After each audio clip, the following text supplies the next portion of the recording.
No hei, mä haluaisin pohtia vähän kasvattajan tunnetaitoja.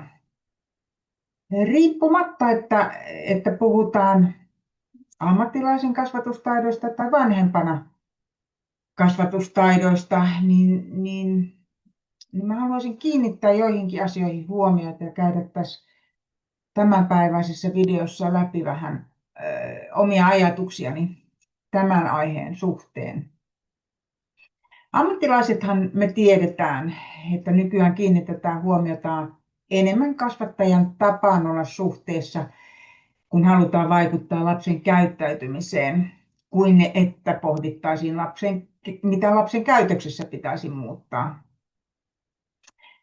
Tämän tyyppinen toimintatapa vaatii tietysti meiltä kasvattajilta aika paljon pohdintaa omista tunnetaidoista sekä omasta kiintymyshistoriasta. Ja erityisesti niissä tilanteissa, joissa esimerkiksi lapsen provosointi on vahvaa ja omat tunnetaidot joutuvat aikamoiselle koetukselle. On hyvä pohtia, että miten näissä tilanteissa pystytään säilyttämään malttia ja sitten kuitenkin tuntemaan empatiaa lasta kohtaan, vaikka provosointi olisikin tosi voimakasta. Ajattelen itse niin, että kasvattajana meidän tulee asettaa itsellemme ne tavoitteet ja sitten tietysti arvioidaan niiden toteutumista.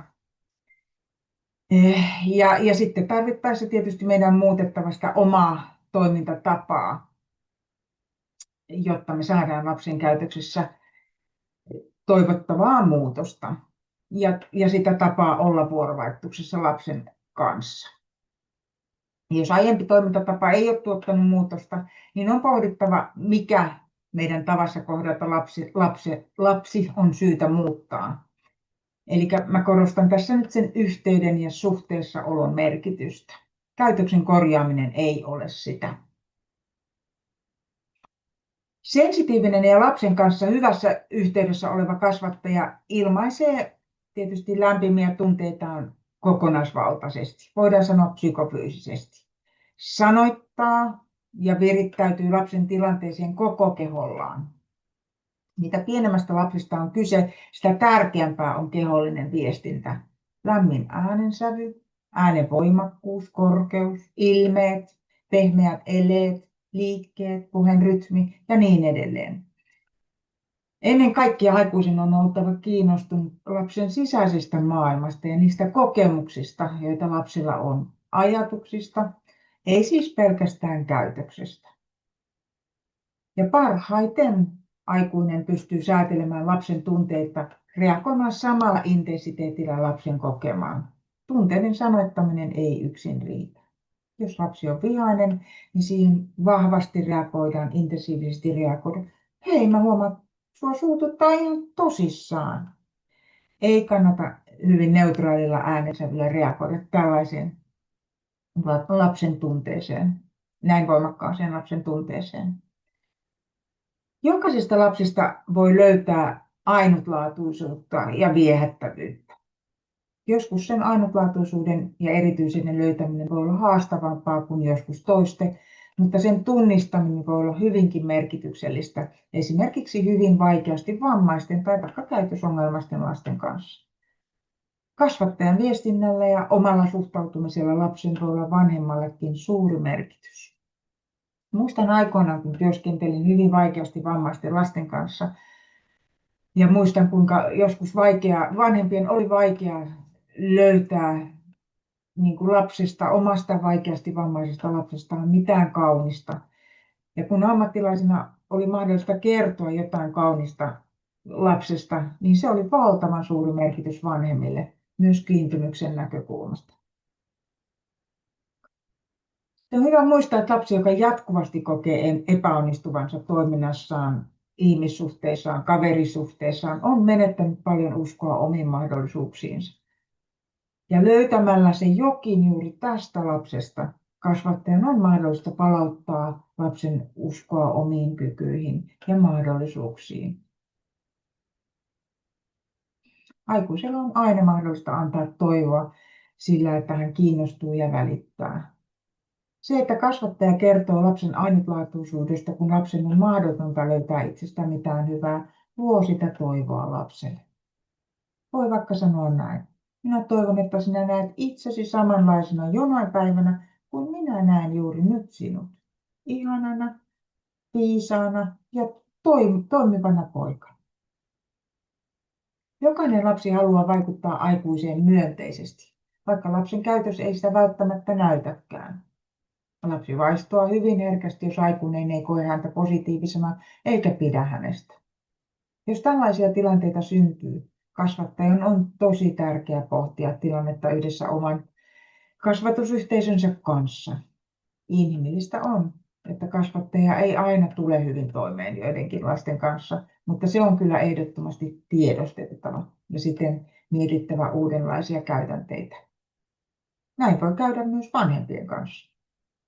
Itse olen joskus suositellut ryhmän tai jopa päiväkodin vaihtoa, jotta lapsen kehitys olisi mahdollisempaa, jos se ilmapiiri on todella huono siellä päiväkodissa ja kasvatusympäristössä. Itse olen käynyt oman kehittämispolun niin sanotusti vetäytyvien lasten kanssa. Itselleni on aina ollut helpompaa ymmärtää aggressiivisempia ja puolustautuvia lapsia, mutta hiljaiset ja vetäytyvät lapset ovat olleet minulle taas niitä haasteellisempia. Iän ja työkokemuksen myötä se on tietysti helpottunut, mutta silti asetan jatkuvasti itselle kysymyksen, mikä lasten hiljaisuudessa tai emotionaalisessa vetäytyvyydessä on minulle niin vaikeaa. Kasvatustilanteessa aikuisilta odotetaan kykyä olla empaattinen ja lapseen virittäytyvä, kykyä pitää sitä syvää yhteyttä ja kannatella lapsen voimakkaita tunnetiloja. Siinä on kyllä haastetta kerrakseen ja usein vilkkaat ja levottomat lapset herättävät kaikkine vaatimuksineen ja provosointeineen ja odotuksineen kasvattajanne akilleen kantapäät. Mutta usein levottomat lapset ovat niitä ei-pidettyimpiä ja heidän ennusteensa nähdään yleensä huonona, eikä heidän käytöksestään löydetä helpostikaan mitään positiivista. Toisaalta on hyvä muistaa, että juuri tällaisia lapsia tuleva ja nopeasti muuttuva yhteiskunta tulee mahdollisesti tarvitsemaan.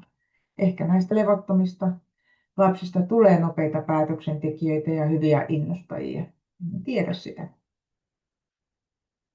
Joskus näin sellaisia kasvatustilanteita, joissa aikuinen yrittää ehdoin tahdoin saada lapsen ymmärtämään tilanne aikuisen silmin. Lapsi on hankala, kiukutteleva ja aikuinen yrittää selittää, miksi on hyvä käyttäytyä tietyllä tavalla. Tämä sitten johtaa useimmiten vastakkainasetteluun ja inttämiseen. Tällaisissa tilanteissa aikuisen on syytä pysähtyä pohtimaan lapsen tilannetta lapsen kokemuksen kautta ja kiinnostua siitä, mitä lapsen mielessä liikkuu. Kerron tähän nyt yhden esimerkin tämmöisestä ristiriitatilanteessa, jossa lapsi ottaa jonkun toisen lapsen kädestä lelun, joka tietysti on väärin. Aikuinen puuttuu tilanteeseen, ettei niin saa tehdä, ja lelu pitää antaa heti takaisin.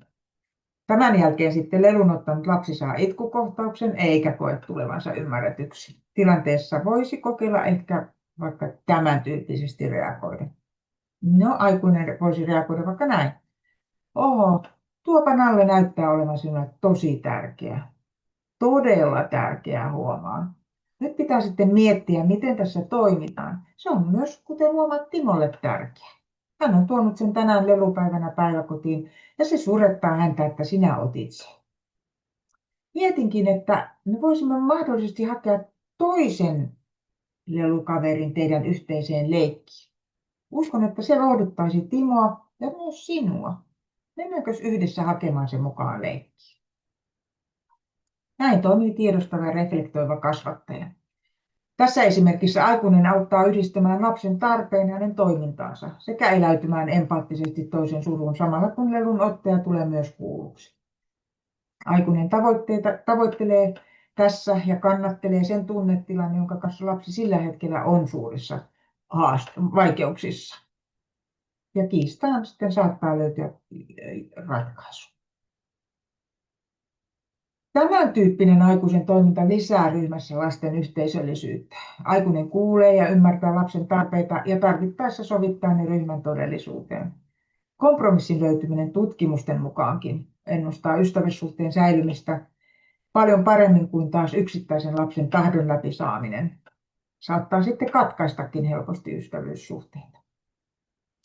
Kasvattajan on jatkuvasti reflektoitava omaa toimintaansa ja myös hankalissa tilanteissa myönnettävä tarvittava tuen tarve.